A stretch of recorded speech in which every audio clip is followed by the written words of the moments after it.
shots are fired in Kabul as the Taliban crack down on protests against their takeover.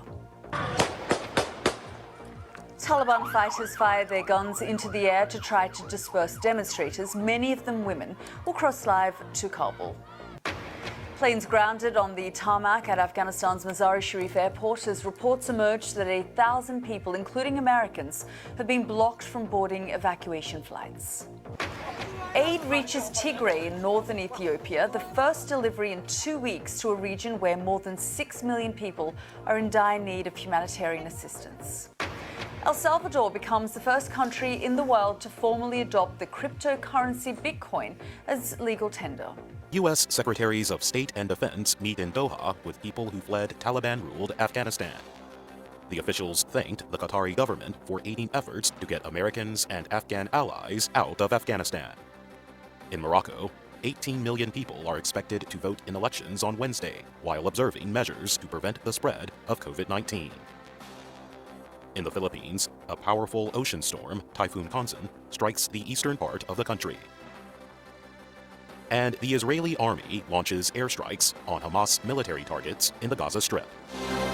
Now in LA with us this week, still answering your questions, folks, and here's the first one. What's the benefit, Dr. Ashton, of vaccine-induced immunity if you already have natural immunity from a COVID-19 infection?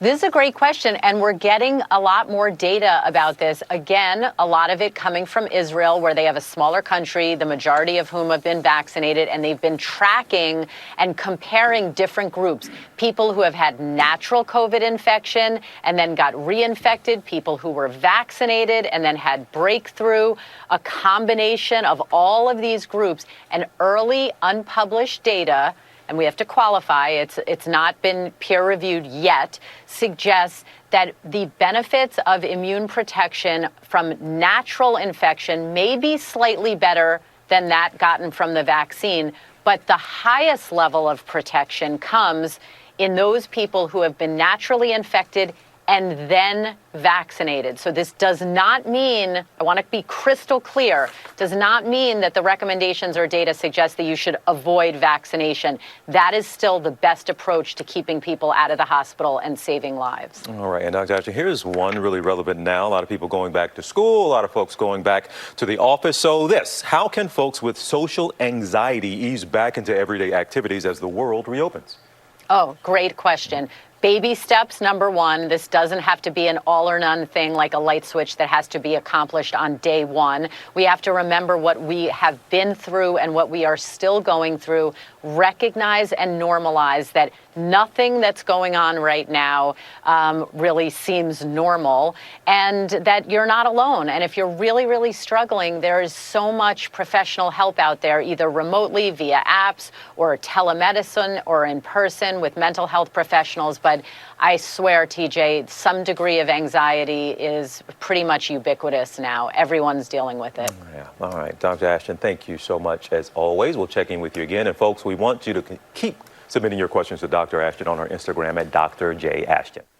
We begin in the Afghan capital of Kabul, where Taliban fighters have fired warning shots to disperse people protesting neighboring Pakistan's support of the militant group. The demonstration took place Tuesday near the Pakistani embassy. The crowd, which included women, shouted, "Pakistan has been interfering in Afghanistan's affairs." Pakistan has long backed the Taliban.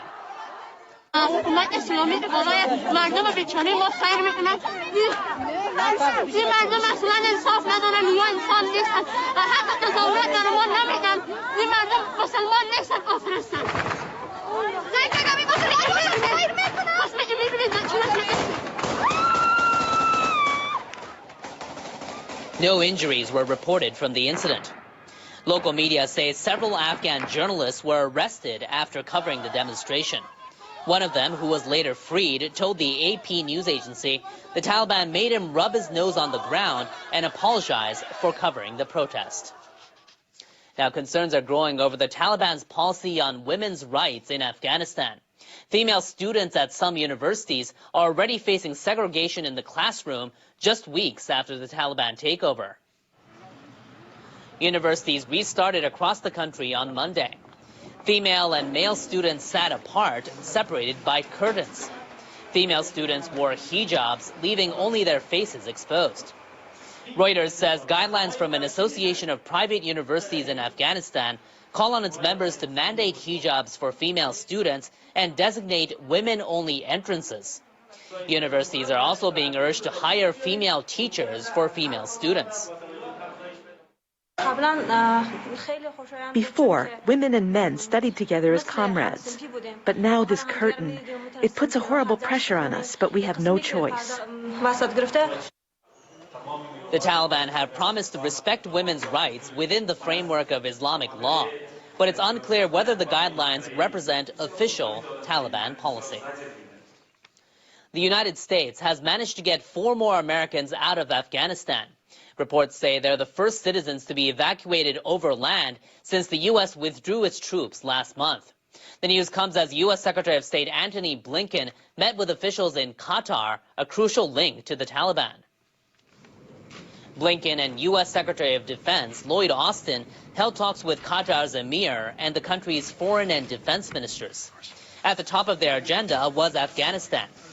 Blinken later told a news conference the U.S. is working to make sure charter flights can depart Afghanistan safely with more evacuees. We're conducting a great deal of diplomacy on this as we speak. We've also been engaging with the Taliban on this topic, including in recent hours. They've said that they will let people with travel documents freely depart. We will hold them to that. He noted there are about 100 people with U.S. citizenship who still want to get out. The United States views Qatar as an increasingly important ally. The U.S. moved its embassy from Kabul to Doha amid the withdrawal of American troops. The Taliban also have a diplomatic office there. Turning now to Myanmar, where the National Unity Government is calling for a nationwide uprising against the military junta. NUG acting president Duwa Lashila called for the revolt in a video posted online on Tuesday. He urged the People's Defense Force, formed by armed citizens and ethnic militias, to attack the military. He also asked other civilians to support the revolt.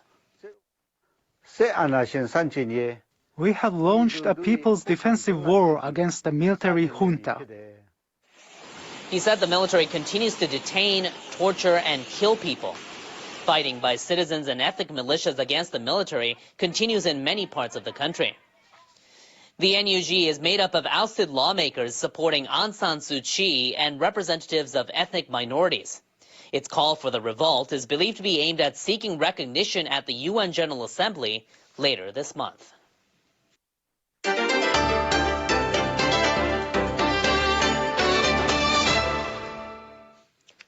Coronavirus cases continue to drop here in Japan, but the government is still considering whether to extend the state of emergency that's currently in place for many areas. The measures are effective through Sunday. Tokyo reported 1,629 new infections on Tuesday, about half the number of the same day last week. The figure has also been declining in other regions under the state of emergency. But severe cases and the occupancy rate in hospitals remain high, pushing the medical system to breaking point. The governor of Hiroshima has already asked the central government to extend the emergency declaration. Some other prefectures also say it should remain in place. The minister in charge of the government's coronavirus response says officials are closely monitoring the situation. We will make the decision after carefully analyzing the state of healthcare systems in each prefecture and how strained they are, and will listen to the advice from experts. The government is likely to announce its decision later this week. Senior members of the International Atomic Energy Agency are in Japan to discuss the planned release of treated water from the crippled Fukushima Daiichi nuclear plant. The agency stands ready to provide assistance before, during, and after the discharge of the treated water. The team met with Japanese officials on Tuesday. They asked them to hold detailed talks and share information about the project. The IAEA expects to compile a report after visiting the site. The team will also assess the safety of the plant through talks with government officials and the plant operator. Japan's government plans to dilute treated water containing radioactive tritium to levels below national standards and start releasing it in about 2 years. The plant's operator, Tokyo Electric Power Company, intends to build an undersea tunnel to a location about 1 kilometer from the plant and release the treated water into the ocean. Shifting now to the weather, a pair of storms is keeping people in the western Pacific on their toes. Our meteorologist Jonathan Oh has the forecast for there and elsewhere in our World Weather Report. Hello. After a quiet period in the western Pacific, we are now seeing two tropical systems that we're keeping in mind right now. We are having one moving across the Philippines, and will continue to bring some heavy rain along with some of these stronger winds, and so that's going to be of concern as we go forward in time. We also have another one, Chanthu, which is located east of the Philippines, but heading toward Taiwan and impacting the southern islands of Okinawa. So be on the lookout for that. Expect to become a typhoon actually by the time we head toward the mid to latter part of the week, and this other storm heading toward the southern areas of China, possibly even the southeastern portions of Asia. Across Japan, western areas will be picking up some rain during the morning hours on Wednesday, spreading eastward, seeing some wet weather into places like Sendai with a high of 22 as we go throughout the day. We are looking at some thunderstorms, some of them strong up into the upper Midwest near the Great Lakes as we have a system rolling in. So be on the lookout for that. And then a stationary front down to the southern areas of the U.S., bringing some instability, and so that will also be bringing some of those thunderstorms. It's dry and hot back toward the west, and that will continue to be the case as we go throughout the day on Tuesday. A high of 31 in Denver, 28 in Los Angeles, up to 34 degrees in Oklahoma City as we go through Tuesday. That's a look at your forecast. Hope you have a good day wherever you are.